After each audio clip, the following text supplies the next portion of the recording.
9월의 마지막 주일로 모였습니다. 시간이 얼마나 빠르게 지나가는지 벌써 9월 한 달이 다 지나갔다는 게 믿기지 않을 정도인 것 같은데요. 어떤 분이 그런 얘기 하더라고요. 10대 때는 인생의 속도가 10마일이다. 20대 때는 인생의 속도가 20마일이다. 30대 땐 30마일. 나이가 많아질수록 빨리 간다는 얘기겠죠. 그렇게 따지면 아마 제가 여기에서 가장 빨리 달리고 있는 것 같은데요. 그래서 그런지 정말 시간이 참 빠르게 흘러가고 있구나 라고 하는 것을 요즘 절실히 느끼고 있는 것 같습니다. 시간이 빠르게 흘러가는 거는 뭐 좋을 수도 있고 나쁠 수도 있지만, 근데 문제는 빠르게 흘러가는 시간을 핑계대면서 이도저도 아닌 삶을 살아가고 있는 것은 아닌지 우리의 삶을 되돌아볼 필요가 있을 것 같은데요. 앞서 함께 부른 찬송가 아침 해가 돋을 때 만물 신선하여라, 이 찬양의 그 가사를 보면 한 번 가면 안 오는 빠른 광음 지날 때 귀한 시간 바쳐서 햇빛 되게 하소서라고 하는 고백이 나오고 있습니다. 우리의 세월은 비처럼 빨리 가고 있지만 그렇다고 해서 그 세월을 허송세월 보내지 않고 매 삶을, 매 순간을 햇빛처럼 살아가는 것, 그것이 어쩌면 저와 여러분이 추구해야 할 그리스도인의 삶의 결단이 아닐까 우리는 생각해 보게 되는 것 같은데요. 여러분의 삶은 햇빛처럼 밝게 빛나는 삶이 되고 있으신가요? 흘러가는 세월에 그냥 묻혀서 되는 대로 살아가는 삶이 아니라 매일 새로운 각오로 새로운 하루하루를 살아가는 그러한 저와 여러분이 될 수 있기를 소망하는데요. 그러한 삶이 될 수 있도록 정말 주님 앞에 귀한 시간 바쳐서 주를 위해 살아갈 수 있는 저와 여러분의 삶이 될 수 있기를 소망합니다. 그러한 의미에서 오늘 본문의 말씀을 이렇게 보면요, 오늘 본문에 나오는 제자들의 모습은 우리가 추구해야 할 햇빛 되는 삶이 무엇인지, 어떻게 하면 허송세월 보내지 않고 매일을 밝게 빛나는 삶을 살아갈 수 있는지에 대해서 보여주고 있다고 말할 수 있을 것 같은데요.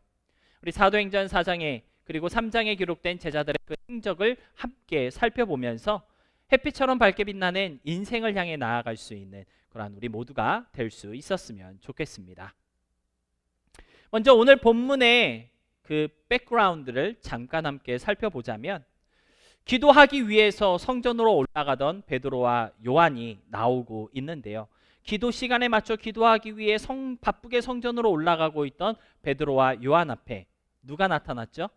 나면서부터 걸어본 적이 없는 한 사람이 등장하게 되었습니다. 그리고 이 사람은 평소에 하던 것처럼 베드로와 요한에게 구걸을 하기 시작했죠. 그런데 줄 것이 없었던 베드로와 요한은 어떻게 하였습니까? 자신들이 갖고 있었던 예수 그리스도의 이름을 걸어본 적 없는 이 사람에게 선포하였고요. 베드로와 요한이 선포한 예수 그리스도의 이름으로 나면서부터 한 번도 걸어본 적 없었던 이 사람이 기적으로 일어나 걸으며 뛰게 되는 역사가 일어나게 된 것을 사도행전 3장은 우리에게 보여주고 있습니다. 한 번도 걸어본 적 없었던 이 사람이 예수 그리스도의 이름으로 일어나 뛰며 찬양하는 이 모습을 많은 사람들이 목격하였고요. 한 번도 본 적 없는 이 신기한 일, 이 기적이 도대체 어떻게 된 일인지 헷갈려 하기도 하고 궁금해하는 사람들이 많이 있었다는 것을 성경은 우리에게 보여주고 있습니다. 이 사람들에게 지금 일어난 이 기적은 우리 자신, 즉 베드로와 요한의 어떤 경건이나 능력에서 나온 것이 아니라 십자가에 달려 죽으셨다가 다시 부활하신 예수의 능력으로 말미암았다고, 누구든지 주를 믿고 고백하면 이처럼 놀라운 일을 경험하게 될 것이라고 베드로는 많은 사람들에게 전하였음을 사도행전 3장 19절은 우리에게 보여주고 있는데요. 우리 다 같이 함께 읽어보도록 하겠습니다. 그러므로 너희가 회개하고 돌이켜 너희 죄 없이 함을 받으라. 이같이 하면 새롭게 되는 날이 주 앞부터 이를 것이요. 누구든지 예수 그리스도를 주로 믿고 그 이름을 힘입어 자신의 죄를 회개하면 이처럼 새롭게 되는 날이 이르게 될 것이라고 베드로는 사람들에게 복음을 전하였던 것입니다. 여러분, 베드로가 말한 이같이 새롭게 되는 날, 어떤 날을 말하는 것입니까? 한 번도 걸어본 적 없었던 이 사람이 드디어 걸을 수 있게 된 날. 평생 구걸이나 하며 구질구질하게 살아가던 이 사람이 감사와 기쁨으로 찬양하며 모든 사람들의 주목을 받는 유명인이 된 그러한 날. 이와 같이 전혀 새로운 특별한 날이 주 예수 그리스도를 믿고 고백하는 사람들의 삶 가운데 일어나게 될 것이라는 사실을 사도 베드로는 많은 사람들에게 선포하였던 것입니다. 사랑하는 성도 여러분, 예수 그리스도를 믿고 그를 따르는 모든 사람들에게 이처럼 새롭게 되는 날이 이르게 될 것이라는 것, 전혀 새로운 삶을 살게 될 것이라는 것을 여러분은 진심으로 믿고 있으십니까? 아멘이 없는 거 보니까 안 믿고 있나 보네요. 다시 한번 하겠습니다. 여러분, 믿고 있으십니까? 예수님을 믿을 때 이전과는 완전 다른 삶, 이전에는 경험해보지 못했던 뭔가 특별한 것을 경험하는 삶, 이제까지 누리지 못했던 평안과 행복, 기쁨을 누리게 되는 그러한 삶을 살게 될 것이라는 것을 여러분은 진심으로 고백하며 그 믿음 안에서 지금 그러한 삶을 살고 계신가요?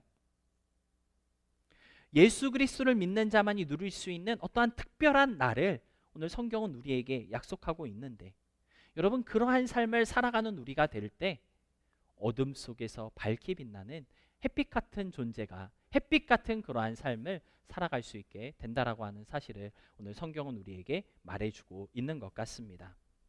주님을 믿는 여러분의 삶 가운데 그처럼 놀라운 변화의 역사, 햇빛처럼 환하게 빛나는 귀한 역사가 일어날 수 있게 되기를 진심으로 소망하며 축복합니다. 예수의 부활과 그 이름의 능력을 이처럼 가감하지 않고 전하고 선포하였던 제자들의 이 모습을 답답지 않게 여기던 사람들이 있었습니다. 누구였을까요? 당대 이스라엘 민족들을 다스리던 민족의 지도자들이라고 하는 제사장들과 사두개인들이었는데요. 이 예수 그리스도를 전하는 이 사도들의 모습이 너무나도 꼴보기 싫었는지 그들을 잡아다가 감옥에 넣었다고 성경은 말씀하고 있습니다. 사도행전 4장 1절로 3절의 말씀 우리 같이 함께 읽어보도록 하겠습니다. 사도들이 백성에게 말할 때 제사장들과 성전 맡은 자와 사두개인들이 이르러 예수 안에 죽은 자의 부활이 있다고 백성에게 가르치고 전함을 싫어하여 그들을 잡음에 날이 이미 저물었으므로 이튿날까지 가두었으나. 여러분, 여기서 우리가 알 수 있는 것은 예수님에 대해서 열심히 전하던 사도들의 그 모습을 제사장들과 사두개인들이 싫어했다라는 것입니다. 그래서 그들을 붙잡아 감옥에 넣었다라고 하는 것인데요. 여러분, 지금 사도들이 이들에게 붙잡혀 생각지도 못한 고난을 당하고 겪지 않아도 되는 불편함을 겪게 된 이유는 예수 안에 부활이 있음을 백성들에게 가르치고 전하며 예수를 믿어야 한다고 복음을 선포하였기 때문입니다. 쉽게 말해 지금 우리가 믿고 있는 것, 우리가 신앙으로 고백하며 우리의 마음 가운데 새겨놓은 그 믿음을 다른 사람에게 전하였기 때문에 이러한 고난을 당하게 되었다라고 하는 것인데요. 여러분, 믿음이 우리 마음 가운데 있을 때에는요, 우리에게 힘이 되고 위로가 되고 또 소망이 되지만 이 믿음이 우리의 입술을 통해 다른 사람에게 들려지고 전파되고 선포된다면 그때부터 우리에게는 고난이 찾아오게 될 것이라는 것을 오늘 성경은 우리에게 보여주고 있다라고 하는 것입니다. 여러분, 그렇지 않습니까? 우리의 마음 가운데에는 주님이 주신 믿음이 분명히 있습니다. 그런데 이 믿음을 우리가 우리의 입술로 고백하고 다른 사람에게 전하려고 할 때에 그때부터 우리의 삶 가운데는 왠지 모를 불편함이나 껄끄러움, 다른 사람과의 어색함, 그로 말미암은 어떠한 어려움들이 우리의 삶 가운데 찾아오게 되는 것 같습니다. 그래서 어떤 분들은요, 믿음이라고 하는 것은 너 혼자 믿는 것이지, 너 혼자 네 마음에만 간직하는 것이지 다른 사람에게 전하고 알리고 강요하는 것이 아니다 라고 그렇게 얘기하시는 사람들도 있는 것 같습니다. 사실 우리가 우리 주위에 있는 많은 사람들에게, 믿지 않는 가족들에게 복음을 전하지 못하고 예수 한번 믿어보세요, 같이 교회 다닙시다 말하지 못하는 이유가 바로 그러한 이유 때문이지 않겠습니까?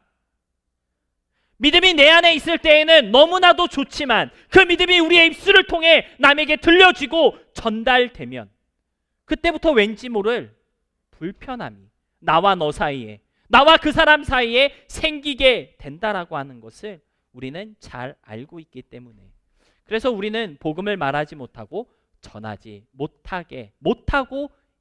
못할 때가 많이 있다라고 하는 것이죠. 마치 사도행전 4장에 기록된 사도들의 이 모습처럼 예수님에 대해서 전하니 제사장들에게 붙잡혀 경험해보지 않아도 되는 감옥을 경험하게 되는 것처럼 그러한 불편함을, 그러한 어려움을 당하게 되지는 않을까.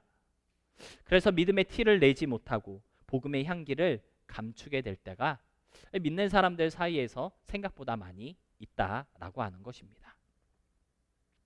근데 여러분, 아이러니하게도 그러니까 믿음을 말하지 말고, 그러니까 그 믿음을 다른 사람에게 전하지 말고, 그러니까 그 믿음이 있음을 티내지 말고 그냥 아무 말도 하지 않고 가만히 있으라 라고 하는 이러한 생각은요, 사실 제사장들과 사두개인들의 생각이었다라고 하는 사실을 오늘 성경은 우리에게 말해주고 있다라고 하는 것입니다. 사도행전 4장 18절 우리 같이 함께 보도록 하겠습니다.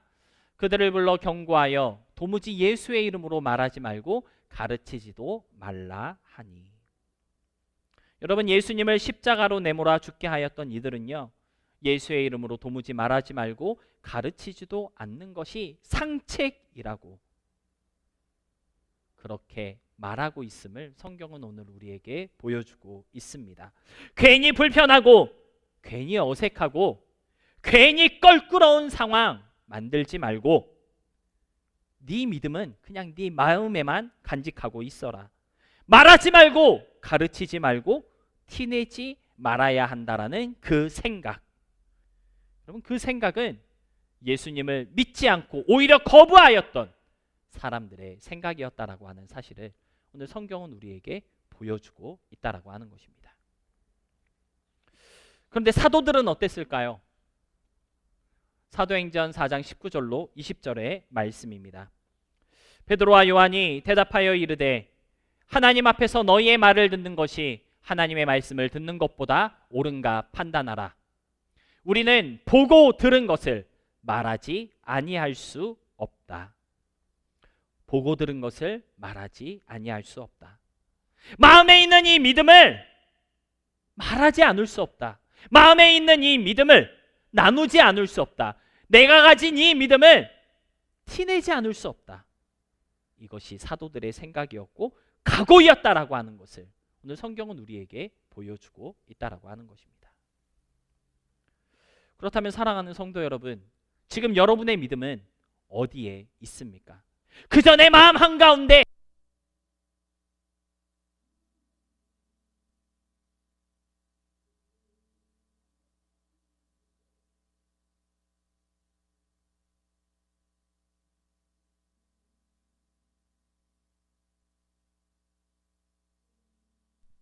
많은 사람들에게 나누는 믿음이 될 수 있도록 믿음의 틀을 내며 복음의 향기를 풍기고 있는 것은 아닌지 우리 자신의 믿음을 좀 돌아보아야 할 필요가 있는 것 같습니다.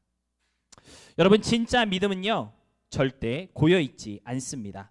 멈추지 않고 계속해서 흘러가며 다른 이들에게 전파되고 전달되는 것이 진짜 믿음의 모습이라는 것을 오늘 성경은 우리에게 보여주고 있는 것인데요, 혹 여러분의 마음 가운데 남들과 나누지 못하고 공유하지 못한 믿음이 간직되어 있다면 여러분의 입술을 통해, 여러분의 삶을 통해 여러분이 갖고 계신 그 믿음이 다른 이들에게 흘러가고 퍼져나갈 수 있게 되기를 진심으로 소망하며 축복합니다. 자신들의 믿음을 말하지 않을 수 없다 했던 사도들의 이 고백은 걷지 못했던 사람을 일으켜 세우는 놀라운 기적으로 실천되었고, 그 기적은 누가 보기에도 착한 일이었다라고 하는 사실을 오늘 성경은 우리에게 보여주고 있는데요. 우리 본문 8절로 9절의 말씀 다 같이 함께 읽어보도록 하겠습니다. 이에 베드로가 성령이 충만하여 이르되, 백성의 관리들과 장로들아, 만일 병자에게 행한 착한 일에 대하여 이 사람이 어떻게 구원을 받았느냐고 오늘 우리에게 질문한다면. 여러분, 사실 지금 베드로와 요한이 제사장들과 사두개인들에게 잡혀서 그들 앞에서 신문을 받고 있는 그 근본적인 이유는 무엇 때문이었습니까? 걷지 못했던 일을 다시 걷게 해준 착한 일 때문이었습니다. 근데 중요한 것은 이 착한 일 때문에 베드로와 요한이 사두개인들에게, 제사장들에게 붙잡히기는 했지만, 그런데 이 착한 일 때문에 베드로와 요한의 모든 행적이 많은 사람들에게 알려지게 되었다라고 하는 것인데요. 사도행전 4장 16절 말씀입니다. 이 사람들을 어떻게 할까? 그들로 말미암아 유명한 표적 나타난 것이 예루살렘에 사는 모든 사람에게 알려졌으니 우리도 부인할 수 없다고, 이 제사장들과 사두개인들이 말하고 있는 것을 성경은 우리에게 보여주고 있습니다.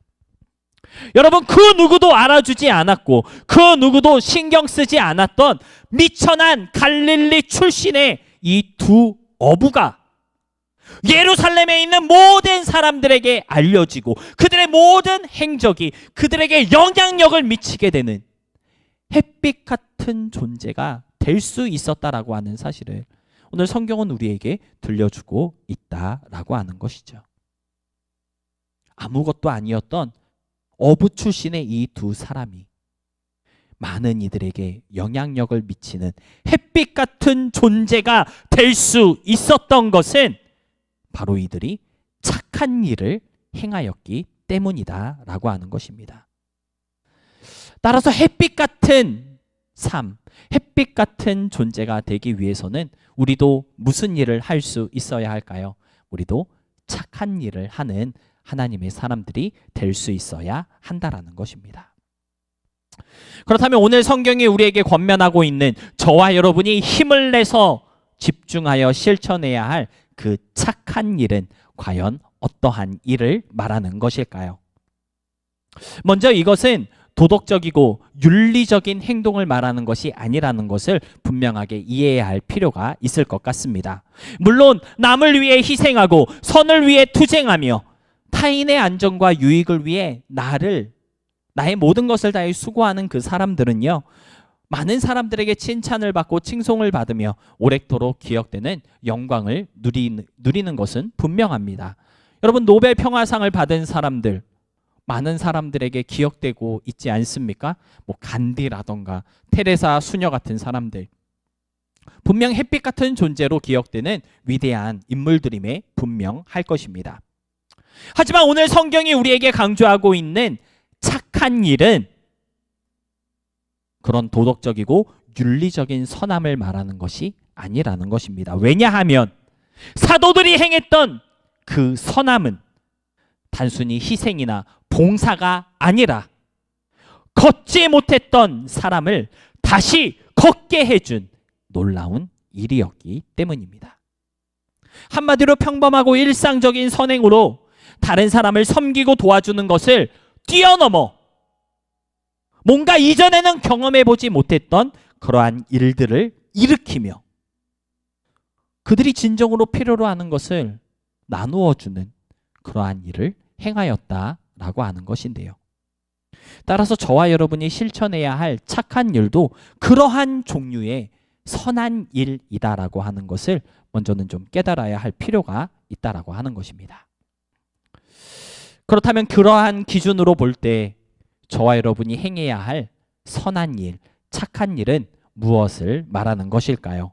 우리 본문 9절 말씀 다시 함께 보도록 하겠습니다. 다 같이 함께 읽겠습니다. 시작.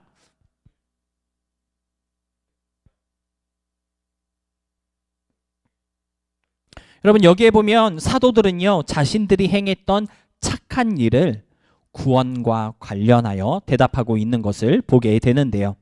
이 사도들의 선함이라는 것은 단순히 착한 행동이었을 뿐만 아니라 그 이상으로 구원과 연관되어 있다는 사실을 성경은 강조하고 있는 것입니다.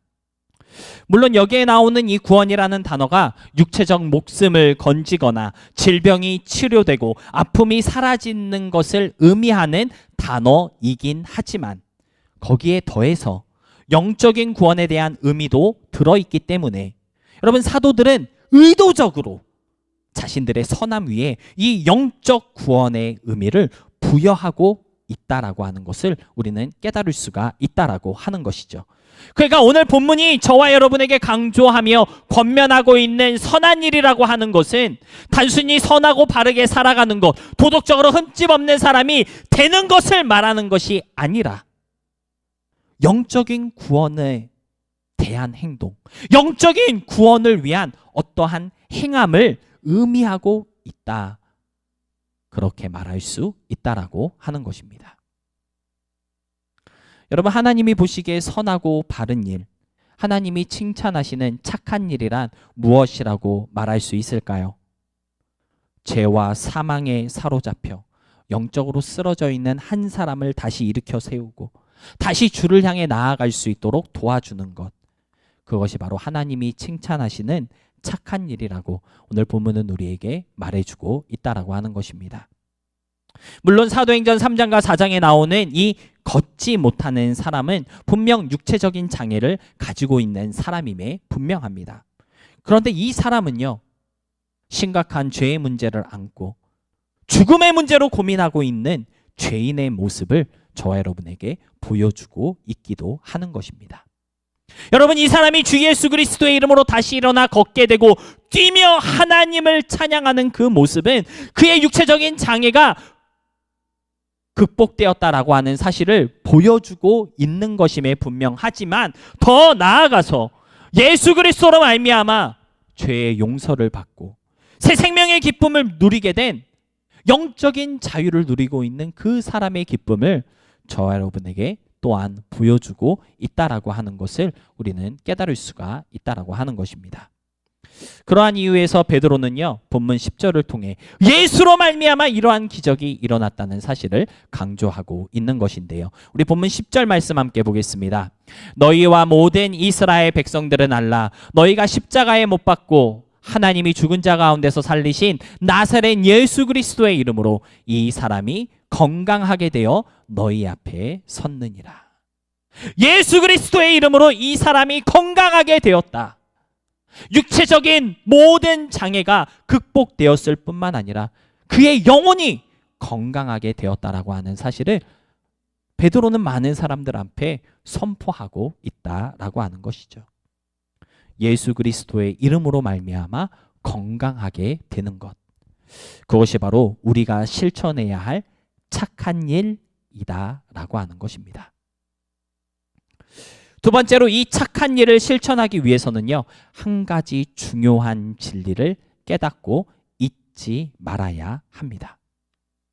본문 12절의 말씀 같이 함께 보도록 하겠습니다. 같이 함께 읽겠습니다. 시작. 다른 이로서는 구원을 받을 수 없나니 천하 사람 중에 구원을 받을 만한 다른 이름을 우리에게 주신 일이 없음이라 하였더라. 여러분 착한 일을 행하는 우리가 되기 위해서는요 본문 12절의 말씀을 꼭 기억하며 우리의 믿음으로 고백할 수 있어야 합니다. 여러분 본문 12절이 말씀하고 있는 것이 무엇입니까? 회개함으로 얻게 되는 죄의 용서의 그 은혜, 예수 그리스도의 희생으로 얻게 된 새 생명의 은총, 하나님의 자녀로서 누리게 되는 영원한 생명의 복은 오직 누구로 말미암아 얻을 수 있는 거라고요? 예수로 말미암아 주어진다는 것을 잊지 말아야 한다고 본문 12절은 우리에게 가르쳐주고 있는 것입니다. 구원의 유일한 길은 오직 예수님 뿐이며 구원을 위해 우리에게 주신 이름도 오직 예수뿐이라는 것을 기억해야지만 하나님이 기뻐하시는 착한 일을 행하는 우리가 될 수 있다라고 하는 것을 오늘 사도행전 4장 12절은 저와 여러분에게 가르쳐주고 있다라고 하는 것입니다. 현대를 살아가는 많은 사람들은요, 구원의 필요성을 잘 인지하지 못하고 있습니다. 구원 같은 거 나는 필요 없어요. 왜 구원받아야 하는데요? 구원에 대한 관심이 전혀 없다라고 하는 것입니다. 우리가 얼마나 타락한 존재인지, 그 타락으로 인해 얼마나 비참하고 비굴하며 얼마나 무서운 상황 속에 빠져 있는지 알지 못한다라고 하는 것입니다. 여러분, 우리가 믿는 바를 잘 정리해 놓은 웨스트민스터 소요리 문답이라고 하는 문답서가 있는데요. 그 문답서 14번에 이러한 질문과 답이 나와 있습니다. 어떠한 질문이 있냐면요, 이렇게 질문하고 있습니다. 타락한 상태의 인간은 어떤 비참함에 놓여 있습니까? 그래서 여기서 말하는 타락한 인간이라는 것은요, 우리 모두를 말하는 것입니다. 지구에 존재하는 모든 사람, 엄마 뱃속에서 태어나 한평생을 살아가는 그 모든 인간들, 그들 모두가 타락한 상태의 사람이다라고 하는 것을 먼저는 말하고 있고요. 그 타락한 사람들이 어떠한 상태에 빠져 있다라는 거예요? 비참한 상태에 빠져 있다라고 하는 것입니다. 그런데 그들이 빠져 있는, 우리가 빠져 있는 그 비참함이 어떠한 비참함을 말하는 것이냐? 이렇게 답하고 있습니다. 모든 인류는 타락으로 인해 하나님과의 교제를 잃어버렸고 하나님의 진노와 저주 아래 놓이게 되었으며, 그래서 이 세상에서 모든 비참함과 죽음과 영원한 지옥의 형벌에 놓이게 되었다라고 웨스터민스터는 답하며 우리에게 말해주고 있습니다. 여러분, 하나님과의 교제를 잃어버렸다라고 하는 것은요, 삶의 이유와 목적을 잃어버렸다는 거예요. 내가 왜 살아야 하는 거지? 내가 이렇게 열심히 공부해서 뭐 하려고? 자녀 낳고 이들과 행복하게 지낸 후에 나는 무엇을 위해 살아가는 것인가? 삶의 방향을 잃어버리게 되었다는 거예요. 왜요? 하나님과 단절되었기 때문이다 라고 하는 것입니다. 여러분, 왜 우리는 병드는 것을 무서워하는 걸까요? 왜 우리는 죽지 않기 위해 발버둥 치는 걸까요? 먹고 사는 문제가 왜 우리의 행복을 좌지우지하고 있는 것인지, 여러분, 그 이유를 알고 있습니까? 주머니에 돈이 많으면 행복하고 주머니에 돈이 없으면 그렇게 기분 나쁜 일이 있는 것도 아닌데 괜히 기분이 상한 것 같고 찜찜하고 짜증이 나는 그 이유, 먹고 사는 문제에 우리의 일생이 걸려 있는 듯 그렇게 살아가고 있는 이유가 무엇인지, 그 모든 것이 바로 죄로 인한 비참함에 빠져 있기 때문이다라고 여러분, 성경은 우리에게 가르쳐주고 있다라고 하는 것입니다. 하나님과 단절됨으로써 그 죄의 비참함 가운데 빠져 있는 우리가 다시 하나님과 연결되는 것, 그것이 바로 구원입니다. 죄로 인해 끊어지고 다시 연결될 수 없었던 하나님과의 관계가 예수 그리스도의 그 고귀한 희생으로 인해 다시 회복되고 다시 연결될 수 있게 되었다라고 하는 것이 바로 저와 여러분이 듣고 고백하며 전해야 할 복음이다라고 하는 것입니다. 하나님과 다시 연결될 수 있도록, 하나님과의 관계가 회복될 수 있도록 그 모든 일을 이루신 유일하신 분이 바로 예수님이시며, 오직 예수의 이름만이 구원을 위해 주신 유일한 이름임을 성경은 선포하고 있다라고 하는 것입니다. 사랑하는 성도 여러분, 저와 여러분이 실천해야 할 착한 일은 과연 무엇일까요? 구원의 소망 되시는 예수님을 전하고 그 이름을 알리며 예수로 말미암은 구원을 전파하는 것이 바로 우리가 실천해야 할 착한 일이라는 것입니다. 사도 바울이 그랬던 것처럼 주 예수를 믿으라, 그리하면 너와 내 집이 구원을 얻으리라. 알려주고 들려주고 그 복음을 나누는 행동, 그것이 바로 저와 여러분이 실천해야 할 착한 일이다라고 하는 것입니다.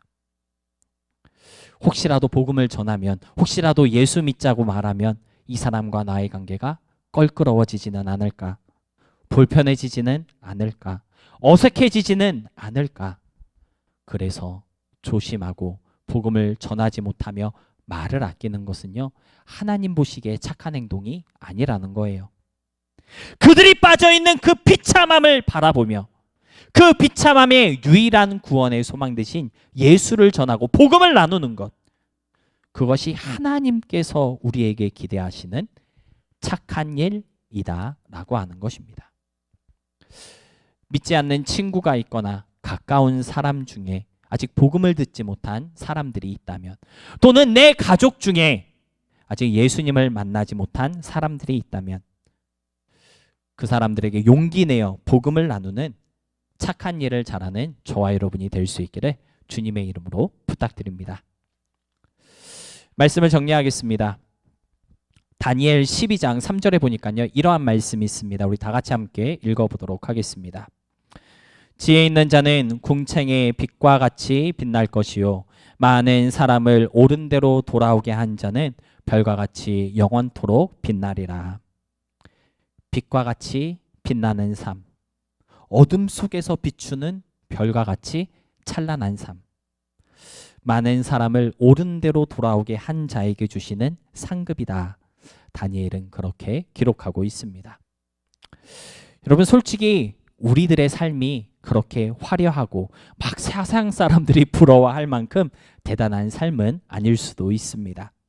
그러나 복음으로 사는 인생, 복음을 위해 사는 삶, 하나님이 기억하실 것이고요, 해같이 빛나는 멋진 인생이 될 수 있도록 인도하여 주신다는 것을 꼭 믿으시기를 부탁드립니다.